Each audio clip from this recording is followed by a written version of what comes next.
వారికి హృదయపూర్వక జన్మదిన శుభాకాంక్షలు తెలియజేస్తున్నాను. ఈరోజు చాలా అదృష్టవంతులు.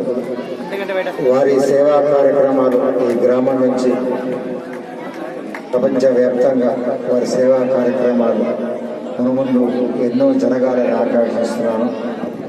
వారి సేవా గుణాన్ని, సామాజిక సేవా తత్పరతని గుర్తించి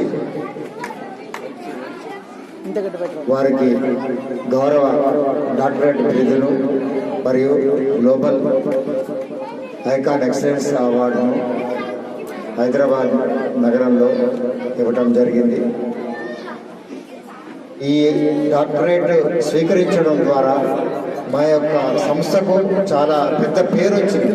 ఇంత ఉత్తమమైనటువంటి వ్యక్తికి, జెన్యూన్ పర్సన్కి, సేవాగుణంలో ఉన్నటువంటి వ్యక్తికి ఇవ్వడం అనేది మాకు ఎంతో గర్వకారణంగా ఇప్పుడు అనిపిస్తుంది. ఇంతమంది ప్రజల మధ్యలో వారు సేవలో ఉండి ఎంతో వారికి వారి వినయం ఏంటంటే ఎంతో వాళ్ళు గౌరవపూర్వకంగా అందరితోటి ప్రవర్తిస్తారు. ఎంతో వినయంగా ఉంటారు. ఎక్కడ వారికి గర్వం అనేది ఏ కోశన కనిపించదు. వారికి అదే ఎంతో అలంకారంగా ఉంటుంది. మునుముందు ఇంకా ఎన్నో సేవా కార్యక్రమాలు వాళ్ళు నిర్వహిస్తూ ఇప్పటికే వారి అమ్మ, నాన్న, తాత, అన్నయ్య, వాళ్ళ ఫ్యామిలీ అందరి పేరు కూడా వారు నిలబెట్టినారు. ఈరోజు చాలా ఈ గ్రామం ఏంటంటే పెట్టి పుట్టింది. ఈ గ్రామం అదృష్టవంతం అన్నమాట. ముందు ముందు వారు రాజకీయాల్లో ముందుకు ఇంకూ ఎదగాలని, మనం ముందు వారిని మన శాసనసభ్యులుగా మనం అందరం చూడాలని ఆకాంక్షిస్తున్నాను. అలాంటి వ్యక్తి మనకు చాలా అవసరం. సేవాగుణం ఉన్నటువంటి వ్యక్తి మనకు నాయకుడైతే ప్రజలందరి అవసరాలు ఏంటో గుర్తించి మనకు సహకారం చేస్తారు. కాబట్టి అలాంటి సేవాగుణం వారి నరంలో జీర్ణించుకుపోయింది. సేవాభావం అనేది వారిని అడగకుండా గమనించి చూసి చేస్తారు. సహాయం అనేది అడిగినా చేస్తారు, అడగకుండా చేస్తారు, అవసరాన్ని బట్టి చేస్తారు. వారి పేరు మునుముందు ఇంకా ప్రపంచవ్యాప్తంగా మారుమ్రోగి వారి మన నియోజకవర్గంలో వారి ఎమ్మెల్యేగా నేను చూడదలిచాను. వారి ఎమ్మెల్యే భవిష్యత్తులో వారు అవుతారు, కంపల్సరీ అవుతారు. ఆ యొక్క కష్టము, పట్టుదల వారిలో ఉంది. గ్రామ ప్రజల అదృష్టము మా యొక్క సంస్థ ద్వారా, ఫ్రెండ్షిప్ మినిస్ట్రీస్ ద్వారా गौरव डॉक्टरेट अवार्ड में वार स्वीकరించడం दिल से मैं उनका और एक बार हमारे गांव की तरफ से, हमारे हंगर का फार्म की तरफ से मैं उनको तहे दिल से मैं शुक्रिया अदा करता हूं। अल्लाह ताला इसी तरीके से उनको गरीबों की सेवा करने की ताकत दे और अच्छी उम्र दे, क्योंकि उनका 61वां बर्थडे है। आज 61वें बर्थडे के मौके पर आज जो डॉक्टरेट उनको ग्लोबल डॉक्टरेट अवार्ड मिला, उनको जो यहाँ पर बुला के था आप जलपल्ली फार्म वाले जो मीटिंग रख के हम लोगों को बुलाए, हम तमाम गांव वालों को यही मुबारकबाद देते हैं।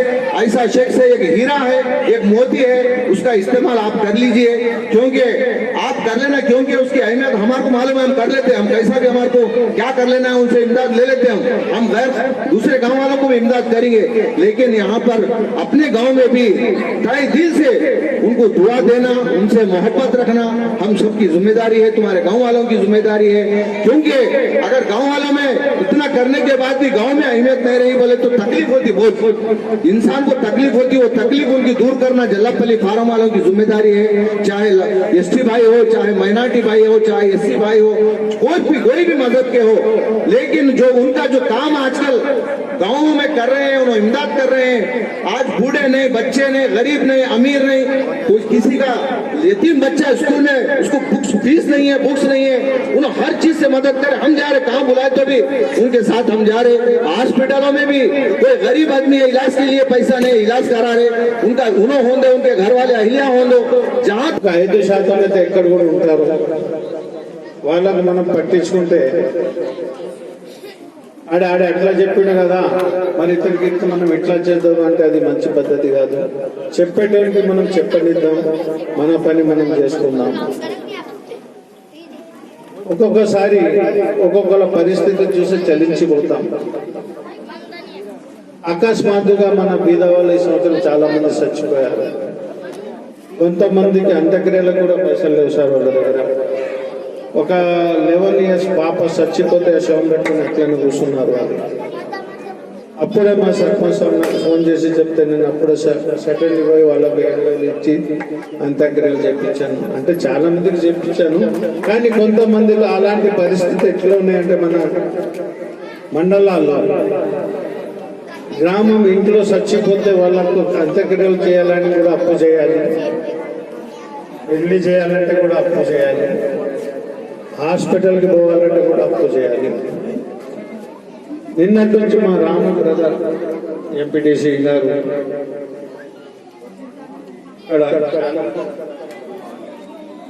మాలిబని ఆమె బాధ నేను చూడలేకపోతున్నా, ఆమె మెడిసిన్స్కి మన పైసలు ఇవ్వన్నాడు. నేనన్నా సరే ఇవాళ ఇస్తుంది కానీ రేపైనా బర్త్డే మళ్ళీ విల్సన్ సార్ కూడా వస్తున్నారు కదా, ఆ సార్ చేతుల మీదకి వెళ్ళి వాళ్ళకు ఇద్దామని నా ఉద్దేశంతో వాళ్ళకి చెప్పిన ఒక 5,000 రూపాయలు ఇస్తాం మెడిసిన్స్ ఇవ్వండి అని.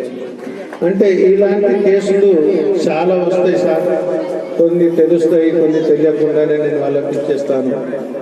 అంటే వాళ్ళకి ఇవ్వాలి, నాకు ఒకసారి అర్థం కాదు సార్, నేనే ఆలోచిస్తాను. వాళ్ళు నాకు తెలిపిన 2-3 రోజులు నాకు పైసలు అరేంజ్ అవుతాయి. మరి ఆ దేవుడు ఎక్కడికి అరేంజ్ చేపిస్తుండో, ఎలా అరేంజ్ చేస్తుండో అది నా పిల్లలకు కూడా తెలియదు, నా భార్యకు కూడా తెలియదు. నేను ఎవరికి కూడా చెప్పాలి. అయితే నా ఊరు ప్రజలకే నేను ఏం చెప్పాలి? చాలా మంది అంటారు హాకీం సార్ ఎక్కడి నుంచి తెచ్చి పెడుతుండో, ఏం చేస్తుండో, ఏం చేస్తుండో అంటారు. నాకే తెలియదు ఏం చేస్తున్నాను. నేను వాళ్ళకి ఏం సహాయం చేస్తలేను, నాకు ఆ గర్వం కూడా లేదు. వాళ్ళతో నాకు ఏం పని కూడా పడదు. నేను వాళ్ళతో ఏదో వాళ్ళతో అవకాశం నాకు వస్తుందని నేను ఎప్పుడు ఊహించను. నేను ఎప్పుడు కూడా వాళ్ళకు నాకు సహాయం కావాలంటూ మళ్ళీ ఆ పైసలు ఇచ్చిన ఇంటికి మళ్ళీ నేను సెకండ్ టైం కూడా ఎప్పుడు వెళ్ళలేదు సార్ వాళ్ళ దగ్గర. ఎట్లా ఉన్నామని ఇక్కడ మనం ఒక కంటి ఆపరేషన్ చేయించినాము, మళ్ళీ గ్రామస్తులకు తెలిసింది పాపం అతను చాలా గుడ్డిగా అయిపోయిందంటే అతనికి నేను 10-12 వేలు పెట్టి ఆపరేషన్ ఒక నుంచి చేయించాను. ఇప్పుడు పాపం అతను హాయిగా తిరిగి వ్యాపారం చేసుకుంటున్నాడు. మళ్ళీ నెక్స్ట్ మంత్లో అతనికి ఇంకొక ఆపరేషన్ ఉంది, అది కూడా వాళ్ళకి చెప్పాను నెక్స్ట్ మంత్లో వచ్చి వెళ్ళి చేసుకోండి. మళ్ళీ పొత్తంగల్లో మా దత్తు ద్వారా ఒక వచ్చింది. అంటే నాకు తెలిసిన వాళ్ళకు కళ్ళు ఆపరేషన్లు కానీ, వాళ్ళకు రోగాల్లో కానీ, వాళ్ళకి చేసే సాయం కానీ నాకైనా కొద్దిగా నేను సహాయం చేస్తాను, నేను గర్వపడను దాంట్లో. కానీ గుడ్డలకు ముందు ప్రిఫరెన్స్ ఇస్తున్నాను. ఎందుకంటే ఒక మనిషి తన కళ్ళు పోగొట్టుకుంటే అతడు బతికి కూడా లాభం లేనాడు. ఎందుకంటే మనమే కళ్ళు మూసుకొని కూర్చుంటే మనకేం కనబడదు. ఆడు కన్ను మూసుకొని బతుకుతున్నాడంటే అతనికి ఎంత టెన్షన్ ఉంటుంది. ఆడు ఒక్క రోగం పోయి అతని 100 రోగాలు అతని బాడీలో వచ్చేస్తాయి.